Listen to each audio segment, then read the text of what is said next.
ಎಲ್ರಿಗೂ ನಮಸ್ಕಾರ. Welcome back to my channel. ನಾನು ರಮ್ಯಾ.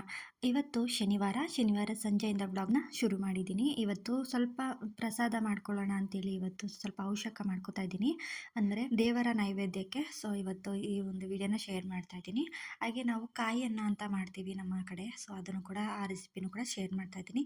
ಎಲ್ಲೂ ಕೂಡ ಸ್ಕಿಪ್ ಮಾಡದೆ ವಿಡಿಯೋನ ಪೂರ್ತಿಯಾಗಿ ನೋಡಿ. ಇನ್ ಕೇಸ್ ಈ ವಿಡಿಯೋ ನಿಮ್ಗೆ ಇಷ್ಟ ಆಯಿತು ಅಂದರೆ ಪ್ಲೀಸ್ ಲೈಕ್ ಮಾಡಿ, ಶೇರ್ ಮಾಡಿ, ಕಮೆಂಟ್ ಮಾಡಿ, ಹಾಗೆ ನಿಮ್ಮ ಫ್ರೆಂಡ್ಸ್ ಆ್ಯಂಡ್ ಫ್ಯಾಮಿಲಿಗೆ ಶೇರ್ ಮಾಡಿ ಅಂತ ಹೇಳ್ತಾ ಈ ವಿಡಿಯೋನ ಸ್ಟಾರ್ಟ್ ಮಾಡ್ತಾ ಇದ್ದೀನಿ. ಫಸ್ಟ್ ನಾನು ಇವಾಗ ಎಲ್ಲನೂ ಡ್ರೈ ಫ್ರೂಟ್ಸು ಮತ್ತು ಸ್ವಲ್ಪ ಬೆಲ್ಲ ಎಲ್ಲ ತುರಿದು ಇಟ್ಕೊಂಡಿದ್ದೀನಿ. ಅದ ನಂತರ ನಾನು ಇವಾಗ ದಾಳಿಂಬೆ ಹಣ್ಣು ಕೂಡ ಎಲ್ಲ ಸಿಪ್ಪೆ ತೆಗೆದು ರೆಡಿ ಮಾಡ್ಕೊತಾ ಇದ್ದೀನಿ. ನೋಡಿ, ಸಿಪ್ಪೆ ತೆಗೆದು ಈ ರೀತಿಯಾಗಿ ಕಟ್ ಮಾಡಿಕೊಂಡು ಅದನ್ನು ಬಿಡಿಸೋದಕ್ಕೆ ಸ್ವಲ್ಪ ಈಸಿ ಆಗುತ್ತೆ ಅಂತೇಳಿ ಈ ರೀತಿ ಮಾಡ್ಕೊತಾ ಇದ್ದೀನಿ. ಮಾರ್ಕ್ ಇರುತ್ತೆ ನೋಡಿ, ಆ ಒಂದು ಪ್ಲೇಸಲ್ಲಿ ನಾವು ಈ ರೀತಿ ಕಟ್ ಮಾಡಿಕೊಂಡು ಬಿಡಿಸೋದ್ರಿಂದ ಈಸಿಯಾಗಿ ನಾವು ದಾಳಿಂಬೆನ ಬಿಡಿಸ್ಬೋದು. ನಿಜವಾಗ್ಲೂ ಒಂದು ಟಾಸ್ಕ್ ಅಂತಲೇ ಹೇಳ್ಬೋದು. ಏಕೆಂದರೆ ದಾಳಿಂಬೆನ ಬಿಡಿಸಿ ತಿನ್ನೋ ಅಷ್ಟು ಪೇಷೆನ್ಸ್ ಇರಲ್ಲ ಕೆಲವ್ರಿಗೆ. ಅದೊಂಥರ ಕಿರಿಕಿರಿ ಅನಿಸ್ತಾ ಇರುತ್ತೆ, ಆ ಸಿಪ್ಪೆ ಎಲ್ಲ ಬಿಡಿಸಿ ಯಾರು ಅಂತ. ಸೊ ಹಾಗಾಗಿ ಈ ರೀತಿ ಮಾಡಿಕೊಂಡ್ರೆ ಆರಾಮಾಗಿ ನಾವು ದಾಳಿಂಬೆನ ಈಸಿಯಾಗಿ ಬಿಡಿಸ್ಕೋಬೋದು. ಈ ರೀತಿ ಮಾಡಿ ದಾಳಿಂಬೆ ಹಣ್ಣಂತೂ ತುಂಬಾ ಒಳ್ಳೆಯದು ಆರೋಗ್ಯಕ್ಕೆ. ಸೊ ಈ ರೀತಿ ಮಾಡಿಕೊಂಡು ತಿನ್ನೋದ್ರಿಂದ ಹೆಲ್ತ್ಗೂ ಕೂಡ ಬೆನಿಫಿಟ್ಸ್ ಇರುತ್ತೆ. ಸೊ ಹಾಗಾಗಿ ಇಲ್ಲಿ ನೋಡ್ತಾ ಇರ್ಬೋದು ಎಷ್ಟು ನೀಟಾಗಿ ಬಂದಿದೆ ಅಲ್ವಾ. ಇದನ್ನು ಹಾಗೆ ನಾವು ಬಿಡಿಸ್ಕೋಬೋದು. ಏನಾದರೂ ದೇವರಿಗೆ ಪ್ರಸಾದ ಮಾಡಿ ಇಡಬೇಕಾಗುತ್ತೆ. ಸೊ ಹಾಗಾಗಿ ಈ ರೀತಿ ಔಷಧ ಮಾಡಿ ಇಟ್ಟರೆ ತುಂಬ ಒಳ್ಳೆಯದು. ಹಾಗೆ ವಾರ ನಾವು ಪೊಂಗಲೆಲ್ಲ ಮಾಡ್ತಾ ಇರ್ತೀವಿ. ಸೊ ಇವತ್ತು ಡಿಫ್ರೆಂಟಾಗಿರಲಿ ಅಂತೇಳಿ ಇವತ್ತು ಈ ರೀತಿ ಔಷಧ ಮಾಡ್ಕೊತಾ ಇದ್ದೀನಿ. ಎಲ್ಲ ಹಣ್ಣುಗಳೆಲ್ಲ ಇತ್ತಲ್ವ, ಎಲ್ಲನೂ ಕಟ್ ಮಾಡಿಕೊಂಡು ಈ ರೀತಿ ಮಾಡಿಕೊಂಡು ಮಾಡೋದ್ರಿಂದ ಹೆಲ್ತ್ಗೂ ಕೂಡ ಒಳ್ಳೆಯದು, ದೇವ್ರ ನೈವೇದ್ಯಕ್ಕೂ ಕೂಡ ಆಗುತ್ತೆ ಅಂತೇಳಿ ಇವತ್ತು ಈ ಥರ ಮಾಡಿಕೊಂಡೆ.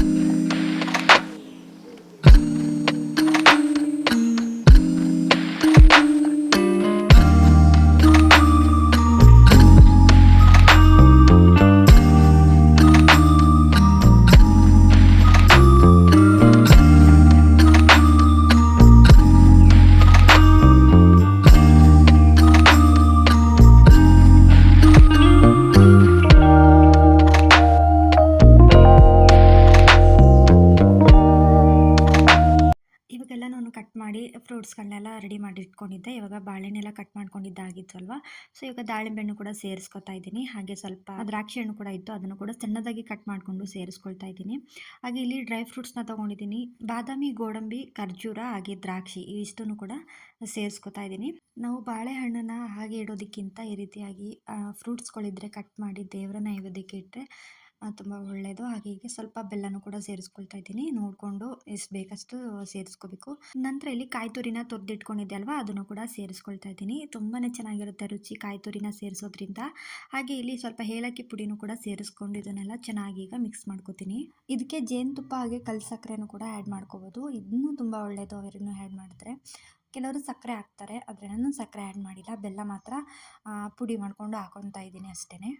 ನಾವು ಚಿಕ್ಕವರಾಗಿದ್ದಾಗ ದೇವಸ್ಥಾನಗಳಲ್ಲಿ ಈ ಥರ ಔಷಧನ ಮಾಡಿ ಕೊಡ್ತಾಯಿದ್ರು. ಇದನ್ನು ಪಂಚಾಮೃತ ಅಂತ ಕೂಡ ಕರೀತಾರೆ. ತುಂಬ ಇಷ್ಟಪಟ್ಕೊಂಡು ತಿಂತಾ ಇದ್ವಿ ದೇವಸ್ಥಾನದಲ್ಲಿ ಕೊಡೋದನ್ನ. ಹಾಗೆ ನನಗೆ ಔಷಧ ಮಾಡಬೇಕಾದ್ರೆ ಒಂದು ನೆನಪಾಯಿತು. ಏನಪ್ಪ ಅಂತಂದರೆ, ನಾವು ಚಿಕ್ಕವರಾಗಿದ್ದಾಗ ಫ್ರೆಂಡ್ಸ್ ಎಲ್ಲ ಸೇರಿಕೊಂಡು ಒಬ್ಬೊಬ್ಬರು ಮನೇಲಿ ಒಂದೊಂದು ಐಟಮ್ ತರಬೇಕು. ಇಲ್ಲಾಂದರೆ ಒಬ್ಬೊಬ್ಬರು ಕೂಡಿಟ್ಟಿರುವಂಥ ₹1, ₹2 ಸೇರಿಸ್ಕೊಂಡು ನಾವು ಬಾಳೆಹಣ್ಣು, ಅರಿಶಿನ, ಕುಂಕುಮ, ಗಂಧದ ಕಡ್ಡಿನೆಲ್ಲ ತಗೊಂಡು ಬಂದು ನಾವು ದೇವರಿಗೆ ಪೂಜೆ ಮಾಡ್ತಾಯಿದ್ವಿ. ಅಂದರೆ ಒಂದು ಗಣೇಶನ ದೇವಸ್ಥಾನ ಇತ್ತು ನಮ್ಮ ಊರಲ್ಲಿ. ಗಣೇಶನ ದೇವಸ್ಥಾನಕ್ಕೆ ನಾವು ಈ ಥರ ಪಂಚಾಮೃತನ ಮಾಡಿ ದೇವರಿಗೆ ಪೂಜೆನೆಲ್ಲ ಮಾಡ್ತಾ ಇದ್ವಿ. ಅದೆಲ್ಲ ನೆನಪಾಯಿತು ನನಗೆ.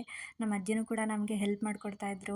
ಬಾಳೆಹಣ್ಣನ್ನ ಕಟ್ ಮಾಡಿಕೊಡೋದಾಗಿರ್ಬೋದು, ಈ ರೀತಿ ಎಲ್ಲ ಮಾಡ್ತಾಯಿದ್ರು. ಅಂದರೆ ನಾವು ಸಣ್ಣವರಾಗಿದ್ದಾಗ ಚಾಕುನೆಲ್ಲ ಕೊಡ್ತಾ ಇರಲಿಲ್ಲ, ಅಜ್ಜಿನೇ ಎಲ್ಲ ಕಟ್ ಮಾಡಿಕೊಡ್ತಾಯಿದ್ರು.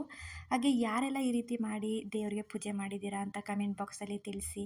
ಅಂದರೆ ಸಣ್ಣವರಾಗಿದ್ದಾಗ ಎಲ್ಲರೂ ಮಾಡಿರ್ತೀರಾ. ಸೊ ಯಾರೆಲ್ಲ ಮಾಡಿದ್ದೀರಾ ಅಂತ ತಿಳಿಸಿ. ಹಾಗೆ ಇವಾಗ ನೈವೇದ್ಯಕ್ಕೆ ಇಟ್ಟು ಪೂಜೆನೂ ಕೂಡ ಮಾಡ್ಕೊಳ್ತಾ ಇದ್ದೀನಿ.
ಇವಾಗ ಪೂಜೆನೆಲ್ಲ ಮುಗಿಸಿದ್ದಾಯಿತು. ಕಾಯಿಯನ್ನ ಯಾವ ರೀತಿ ಮಾಡೋದು ಅಂತ ತೋರಿಸ್ತಾ ಇದ್ದೀನಿ. ತೆಂಗಿನಕಾಯಿ ತೊಗೊಂಡಿರಬೇಕು, ಹಾಗೆ ಮೆಣಸು, ಜೀರಿಗೆ, ಹುಣಸೆಹಣ್ಣು ಸ್ವಲ್ಪ, ಕರಿಬೇವಿನ ಸೊಪ್ಪು, ಹಾಗೆ ಬ್ಯಾಡಗೆ ಮೆಣಸಿನಕಾಯಿ, ಹಾಗೆ ಖಾರದ ಮೆಣಸಿನಕಾಯಿ ಅಂತೀವಲ್ವ ಅದನ್ನು ಕೂಡ ಒಂದು 4ನ ಸೇರಿಸ್ಕೊಂಡಿದ್ದೀನಿ. ಇಲ್ಲಿ ಬ್ಯಾಡಗೆ ಮೆಣಸಿನಕಾಯಿ ಒಂದು 3ನ ಸೇರಿಸ್ಕೊಂಡಿದ್ದೀವಿ. 3, 4 ಹಾಕಿದರೆ ಚೆನ್ನಾಗಿರುತ್ತೆ, ಕಲರ್ ಬರೋದಕ್ಕೆ ಅಂತ ಸೇರಿಸ್ಕೊತಾ ಇದ್ದೀನಿ.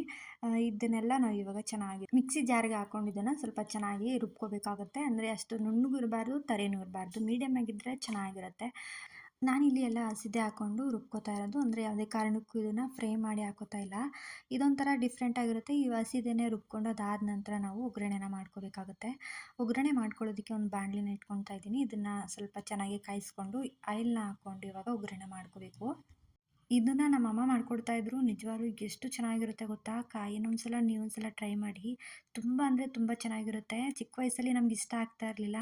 ಅಂದರೆ ಇವಾಗ ನನಗೆ ತುಂಬ ಇಷ್ಟ ಇದು ಕಾಯಿ ಅನ್ನ ಅಂತಂದರೆ. ಹಾಗೆ ಒಗ್ಗರಣೆಗೆ ಏನೇನು ಬೇಕೋ ಅದನ್ನೆಲ್ಲ ಎತ್ತಿಟ್ಕೊಂಡಿದ್ದೀನಿ.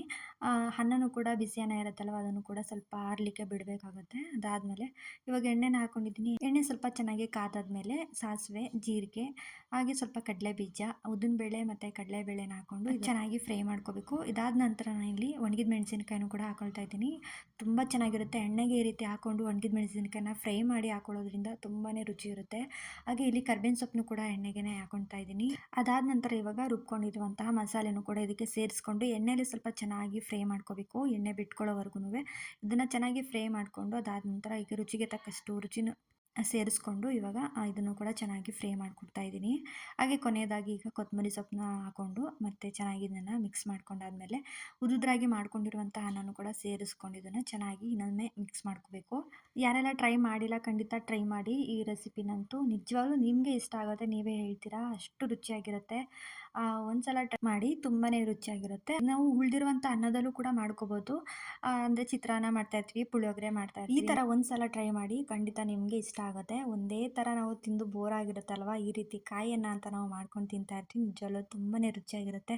ಹಾಗೆ ಇದಕ್ಕೆ ಬಜ್ಜಿ ಮಾಡ್ಕೊಳ್ಳೋಣ ಅಂತೇಳಿ ಕಾಂಬಿನೇಷನ್ ಸಖತ್ತಾಗಿರುತ್ತೆ. ಬಜ್ಜಿಗಂತೂ ಈ ಕಾಯನ್ನಕ್ಕೆ ನೆಂಚ್ಕೊಂಡು ತಿಂತಾ ಇದ್ದರೆ ನಿಜವಾಗ್ಲೂ ತುಂಬಾ ಚೆನ್ನಾಗಿರುತ್ತೆ. ಎಲ್ರಿಗೂ ಬಜ್ಜಿ ಮಾಡೋದು ಗೊತ್ತೇ ಇರುತ್ತೆ. ಕಡಲೆ ಹಸಿಟ್ಟು, ಹಾಗೆ ರುಚಿಗೆ ತಕ್ಕಷ್ಟು ಉಪ್ಪು, ಸ್ವಲ್ಪ ಅಚ್ಚ ಖಾರದ ಪುಡಿ, ಹಾಗೆ ಸ್ವಲ್ಪ ಚಿಟಿಕೆಯಷ್ಟು ಸೋಡಾನ ಮಿಕ್ಸ್ ಮಾಡಿಕೊಂಡು ಚೆನ್ನಾಗಿ ಇದನ್ನು ಕಲಿಸ್ಕೊಂಡು ಈಗ ಹಾಕೊತಾ ಇದ್ದೀವಿ. ನೋಡಿ ಈ ರೀತಿ ಅಜ್ಜಿ ನಾವು ಹಸಿಟ್ಟನ್ನ ಹಿಂದೆ ಮುಖ ಈ ಥರ ಮಾಡಿ ಹಾಕೋದ್ರಿಂದ ಅಂದರೆ ಒಂಥರ ಬೂಂದಿ ಥರ ಬೀಳುತ್ತೆ ನೋಡಿ, ಅದು ಕಂಟ್ರೋಲ್ ಆಗುತ್ತೆ. ಜಾಸ್ತಿ ಆ ಥರ ಬೀಳೋದಿಲ್ಲ. ಈ ರೀತಿಯಾಗಿ ಹಿಂದೆ ಮುಖ ಈ ರೀತಿ ಮಾಡಿಕೊಂಡು ಹಾಕಿದ್ರೆ ಅಂದರೆ ವೇಸ್ಟ್ ಆಗೋಲ್ಲ ಅಷ್ಟೇ. ಬೂಂದಿ ಥರ ಬರುತ್ತಲ್ವ, ಅದು ವೇಸ್ಟ್ ಆಗೋಲ್ಲ. ಒಂದೇ ಸಮ ಚೆನ್ನಾಗಿ ಬರುತ್ತೆ ಎಲ್ಲ ಒಂದು ಬಜ್ಜಿಗಳೂ. ಹಾಗಾಗಿ ಈ ರೀತಿ ಹಾಕ್ಕೊಂಡು ಈಗ ನೋಡ್ತಾ ಇರ್ಬೋದು ಎಲ್ಲ ಕೂಡ ಸ್ವಲ್ಪ ಬೆಂದಾದಮೇಲೆ ಈ ರೀತಿ ಉಲ್ಟಾ ಮಾಡಿ ಇದನ್ನು ಕೂಡ ಹಿಂದೆನೂ ಬೇಯಿಸ್ಕೊಂಡು ಈಗ ಎತ್ತಿಟ್ಕೊತಾ ಇದ್ದೀನಿ. ತುಂಬಾ ಚೆನ್ನಾಗಿ ಬರುತ್ತೆ. ನಮ್ಮನೇಲೂ ಅಷ್ಟೇ ಕಾಯಿಯನ್ನು ಈ ರೀತಿ ಬಜ್ಜಿ ಮಾಡಿಕೊಟ್ರೆ ತುಂಬಾ ಇಷ್ಟಪಟ್ಕೊಂಡು ತಿಂತಾರೆ. ಅಷ್ಟು ಟೇಸ್ಟಿಯಾಗಿರುತ್ತೆ. ಎರಡು ಕಾಂಬಿನೇಷನ್ ಅಂತೂ ತುಂಬಾ ಇಷ್ಟ. ಖಂಡಿತ ನೀವೊಂದ್ಸಲ ಟ್ರೈ ಮಾಡಿ, ಹೇಗೆ ಬಂತು ಅಂತ ಕಮೆಂಟ್ ಮಾಡಿ ತಿಳಿಸಿ. ಹಾಗೆ ಯಾರೆಲ್ಲ ಸಣ್ಣವರಾಗಿದ್ದಾಗ ಪಂಚಾಮೃತನ ಮಾಡಿ ದೇವರಿಗೆ ಇಟ್ಟು ಪೂಜೆ ಮಾಡ್ತಾಯಿದ್ರಿ, ಅದೆಲ್ಲ ನೆನಪಾಗಿರೋರಿಗೆ ಖಂಡಿತ ಕಮೆಂಟ್ ಮಾಡಿ ತಿಳಿಸಿ. ನಮಗೂ ಕೂಡ ಗೊತ್ತಾಗುತ್ತೆ ಎಷ್ಟು ಜನ ಈ ರೀತಿ ಮಾಡಿದ್ದೀರಾ ಅಂತ ಚೈಲ್ಡ್ಹುಡ್ಡಲ್ಲಿ. ಖಂಡಿತ ಮಾಡಿರ್ತೀರಾ ಅಂತ ಅನ್ಕೋತೀನಿ. ಸೊ ಈ ವಿಡಿಯೋ ನಿಮ್ಗೆ ಇಷ್ಟ ಆಗಿದೆ ಅಂತ ಅಂದ್ಕೊಂಡು ಈ ವಿಡಿಯೋನ ಇಲ್ಲಿಗೆ ಎಂಡ್ ಮಾಡ್ತಾಯಿದ್ದೀನಿ. ಪೂರ್ತಿ ವಿಡಿಯೋ ನೋಡಿರೋರಿಗೆ ತುಂಬ ಹೃದಯದ ಧನ್ಯವಾದಗಳು. ಈ ವಿಡಿಯೋ ನಿಮ್ಗೆ ಇಷ್ಟ ಆಗಿದೆ ಅಂತ ಅನ್ಕೋತೀನಿ. ಇಷ್ಟ ಆಗಿದ್ದರೆ ದಯವಿಟ್ಟು ಲೈಕ್ ಮಾಡಿ, ಶೇರ್ ಮಾಡಿ, ಕಮೆಂಟ್ ಮಾಡಿ ಅಂತ ಹೇಳ್ತಾ ಮುಂದಿನ ವಿಡಿಯೋದಲ್ಲಿ ಸಿಗ್ತೀನಿ. Thank you for watching.